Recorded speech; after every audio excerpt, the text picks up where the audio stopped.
Nung una po natatakot ako na ilabas si Ate Jen kasi ayoko po na mahusgahan ng anak ko dahil sa sitwasyon niya. Hirap po bilang isang ina na makakarinig tayo ng masasakit na salita ng hindi maganda, ng mga panlalait sa ibang tao. Yun po ang iniiwasan ko sana. Kaso nga lang hindi po pala yun dapat.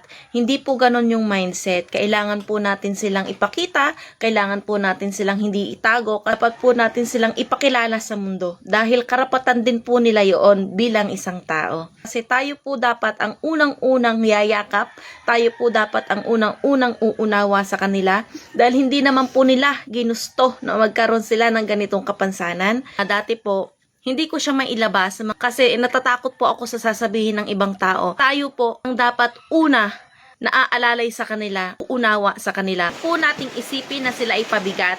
Blessing ito. Huwag po nating ilagay sa isang sitwasyon na hindi po nila deserve.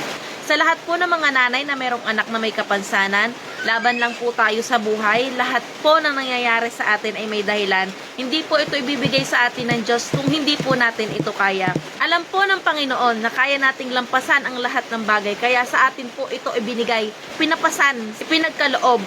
Huwag po tayong mawawalan ng pag-asa, tiwala lang po palagi. Agi po tayong magdasal sa Panginoon na bigyan tayo ng matatag na isipan, matatag na pangangatawan at matatag na kalooban para harapin ang bawat pagsubok.